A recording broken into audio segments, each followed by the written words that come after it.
Listen carefully and answer questions 1 to 7. Good morning. Can I help you? Yes, I'd like to get some information about trips to New Zealand. Certainly. Take a seat and I'll be right with you. Thanks. Now, where would you like to go in New Zealand? Well, I was hoping to do a bit of travelling around, actually. There are a few things I'd like to see and do before I go back home. Right. One thing I really want to do is go to Christchurch. I have relatives living there that I can stay with, my mother's cousin, and I've heard it's a nice place. Yes, it's a lovely city. And staying with relatives will help with the budget, of course. The budget? It will save you some money. Oh, right. Well, I'm not too worried about that. I've saved quite a bit of money working in Australia. Oh, that's nice. Good for you. Well, you know that New Zealand consists of 2 main islands, the North Island and the South Island, and Christchurch is on the South Island. Is it? I was never very good at geography at school. Do you have a map I could look at? Sure. Here we are. Right, I see. And, well, then I'd also like to spend some time in Auckland, and maybe I could do an English language course there. Can you organise that sort of thing for me? Oh, certainly. We'd be happy to arrange that. But bear in mind that Auckland is in the North Island. OK. And I'd also like to do some skiing or maybe even some snowboarding. I hear New Zealand is a great place for that. Yes, absolutely. But you should go to Auckland first for your studies, and then you can get the ferry across to the South Island and take the bus down to the snow. Oh, I don't like boats very much. I'm not much of a sailor. I think I'd prefer to fly. Right. What about joining a walking tour? That could be really fun. Not sure about walking, but joining a tour might be a good way to travel because then I might make some friends my own age. Now, let's get some details. Can I have your name, please? Yes, it's Su Ming Lee, but you can call me Sue. OK, Sue. And what's your address here in Melbourne? I'm living with my aunt in the suburb of Kew. It's 29 Lock Street. That's L-O-C-H, not L-O-C-K. Do you have a phone number that I can get you on? The best thing would be if I give you my mobile. I always have it on me. It's 0402 558 992. OK. And when do you want to travel? Because you'll need to be down south in July or August. Oh, yes, of course. That's winter, isn't it? So I better go to Auckland in May. Yes, let's say departing from Melbourne on the 1st of May, that's a Saturday, and then you could begin your course on Monday the 3rd. That sounds great. And how long would you like to study for? A month, 2, 3? What do you think? Well, I'll probably need more than a month. What about 8 weeks until the end of June? Fine. I'll see what I can do. Oh, and how would you like to pay for this? On my Visa card, if that's possible.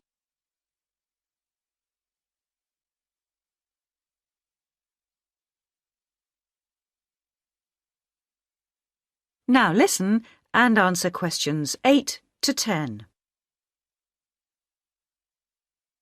Hello, Sue. It's Angelo from Cosmos Travel here. I've booked your flight and I've found you an English college called the Harbour Language Centre. Great. Where exactly is that? Well, have you got that little map I gave you yesterday? Yes? You see where the harbour is with the 3 wharves and the water? Yes. Got that? OK, there are 2 parallel streets. Quay Street, that's Q-U-A-Y, and Customs Street. The building where the college is located is on Quay Street, opposite Prince's Wharf. Right. Got it. And what about accommodation? Well, I've booked you into a hotel for the first 3 nights, and then the accommodation officer will find you a family to live with. Good. And where's the hotel? It's a short walk from the college, on the corner of Queen Street and City Road. Which corner exactly? On the left-hand side as we're looking at the map. Okay, near the little park. Yes, that's right. And what about a good bookshop? I'm going to need to buy a dictionary and some English books. Yes, well, I believe there's a really good language bookshop on the corner of Customs Street and Queen Street. It's near the college, so that's pretty convenient. Thank you so much. You've been really helpful.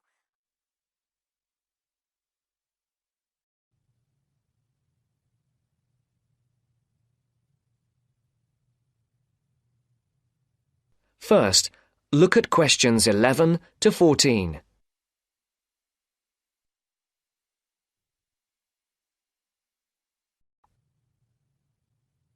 Hi, Joe. Hi, Isabel. Hi, Paul. Oh, hi, Paul. I've heard you've been stressing out about your presentation on art. I am. Are you still going to talk about the different types of art? Yes. Well, I was planning to, but there's so much stuff on the subject that I'm finding it difficult to put it all into one short presentation. Huh? I usually have the opposite problem. There's nothing worse than going blank, forgetting your words in front of a group of people. Well, the problem is that I don't know how to organize what I want to say in the presentation. Well, you know everything there is to know about the subject. It's just a question of selecting what you want to talk about.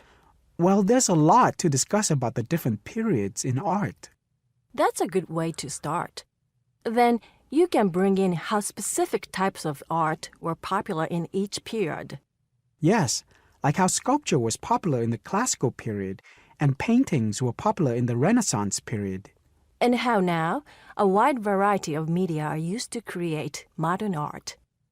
As long as you keep it concise, because it's a large area, there's so many periods and movements in art, and you don't want to just list them one by one. I agree. An explanation of the movements and periods in art wouldn't be too long. You're right. I need to just pick out some key points. Just mention the periods quickly so that I can move on to the real topic of the presentation.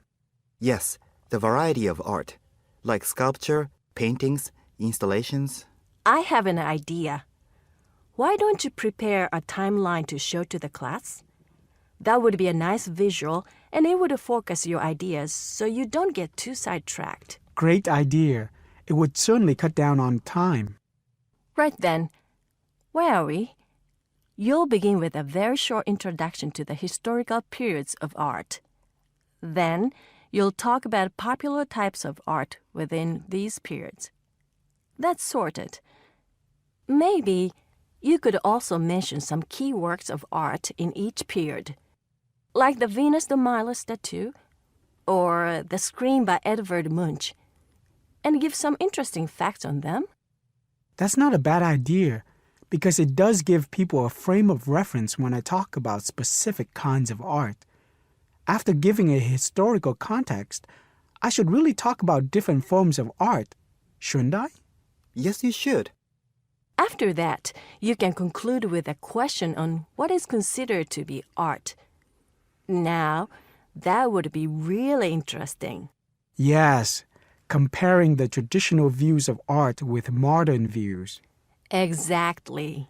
I think I'll have a collection of pictures, including famous pieces of art from classic to modern, projected on the wall, like the Mona Lisa, and some pop art, and ask people whether they think it's art or not.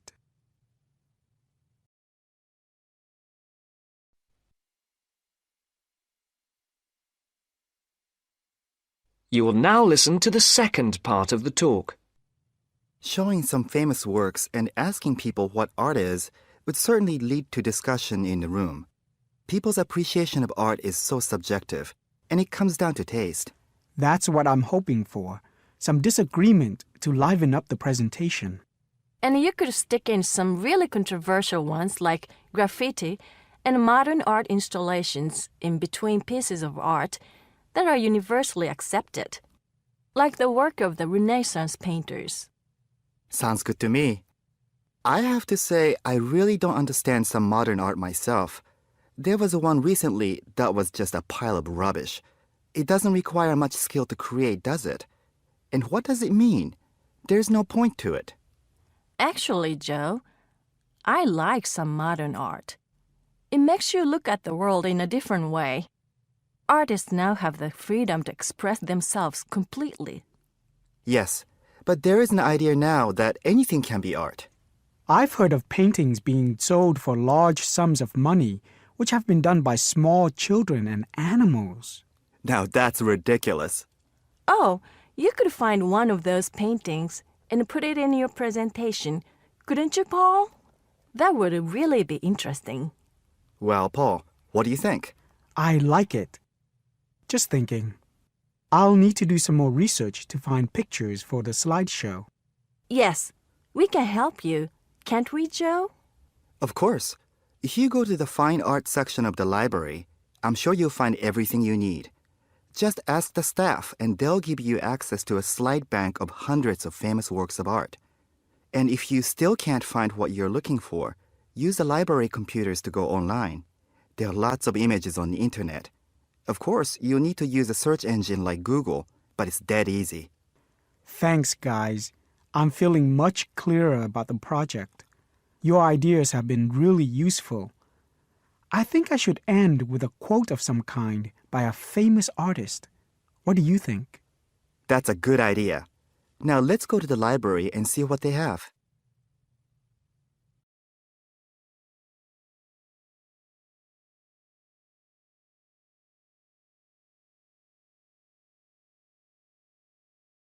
Now listen carefully and answer questions 21 to 26. Good afternoon. My name's Cesar Bautisto. Hello, I'm Wendy, one of the welfare officers. Can I help you? Yes, I have to move out of my accommodation in 2 weeks, and I can't find anywhere else to live. Okay, I'll need to know some details about your current situation. I'm an overseas student from the Philippines. The college gave me a temporary room for 1 month. I can't find anywhere else, and I have no money. Have you told the college about your position, or asked them to let you stay longer in your accommodation? No, not yet. I didn't think that would be possible. Well, we can contact the accommodation service on your behalf to see if they'll let you stay a little longer, until you can find an alternative. Thank you. But I'm not sure that I can find another place, as they all ask for money before moving in, and I don't have any. Yes, it is usual in this country for landlords to ask for up to a month's rent in advance. Don't you have any money at all? Hardly any. I'm waiting for my grant cheque to be sent from the Philippines at the moment. It should have been here for me to collect when I arrived in Britain, but it seems to have been lost. You can apply for emergency loan from the union if you want. The loan can be for up to £200, and we ask for a post-dated cheque for the same amount to be given to us, so that we can recover the money once you receive your grant cheque. That would be very good.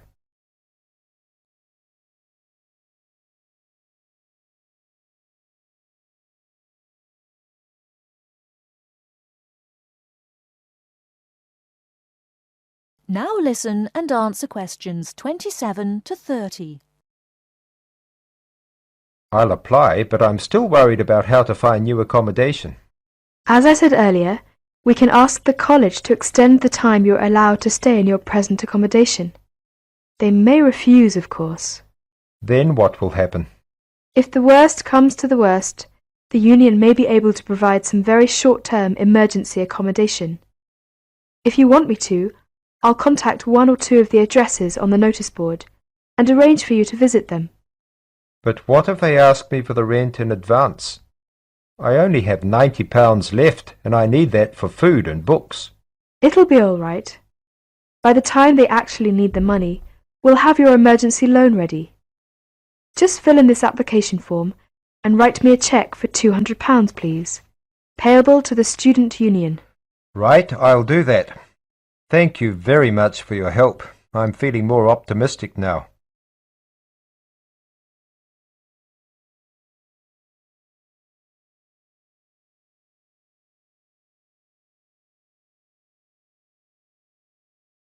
Now listen to the tape and answer questions 31 to 40. Welcome to your new home for the upcoming year. These dorm rooms are among the best in the nation and are the newest ones at this school. So I hope you will all learn to appreciate them and take good care of all the facilities here. I am Gina, and I will be residential advisor in this building for the year. Today I am going to tell you about some of the programs and facilities that are available to you. I will also be telling you the rules that everyone is expected to abide by. I will be asking you to give me your full attention for the next few minutes. I will first tell you about the facilities that are available to you. The dining facility is located on the first floor of the building. It is open 7 days a week from 7 a.m. to midnight. All the food offered to students is freshly made every day, and my own opinion is that the food is actually quite good. Feel free to come and grab a banana for breakfast or sit down with a group of friends for dinner. Although your meals are served buffet style, please do not waste food. All students are expected to clean their own tables after meals. In the basement of this building, there is a gym and recreational hall. The gym has workout equipment such as treadmills and weight sets. In the recreational hall, there are ping pong tables and a pool table for student use. You must sign in when using this equipment, and you will be held responsible for any damages or losses. The gym and recreational hall are open daily from 10 a.m. to 10 p.m. There is a kitchen located on the second floor of this building. Your dorm key will open this door. Inside there is a refrigerator, a microwave, an oven, and a stove. This room is open 24 hours a day, 7 days a week. If you decide to cook a meal, please be considerate to all the students and clean up after yourself. You can use some food in here, but please do not make a mess. Some students do end up having their food eaten from the fridge, so be careful. Don't leave anything that looks like it tastes really good. Do not leave pots and pans lying around in the kitchen. Please store these in your room. There are many programs being sponsored by our building this year. One of the most popular is our Saturday morning outings. In the past years, these trips have included going fishing, hiking, cycling, ice skating, and even going to the beach. There will be a listing of scheduled events coming out soon. The university sponsors these trips, so transportation will be provided. However, there are usually some costs associated, though they are usually minimal. Our building also has a volleyball team. All students who live in this building are welcome to join. Last year we won first place in the dorm league. Please sign up at the front desk if you are interested as soon as possible, as there are only 20 spaces available based on a first-come, first-served rule. The last things I want to talk about are the rules of our building. I know rules can be boring, but they are necessary to ensure the welfare of everyone living here. First, noise levels must be kept to a minimum after 11 p.m. Many students have early classes, so for those of you that have the luxury of sleeping until 10, please don't stay up late making lots of noise. Secondly, all visitors must sign in at the front door. Even if you have friends that are regular visitors, they must still always sign in. This rule is to prevent theft and robbery from occurring. Thirdly, alcohol and drugs are not permitted in this dorm in any place or at any time. Lastly, just be safe and have a great time. University is the greatest time of your life, so make the most of it. Thank you all for your attention.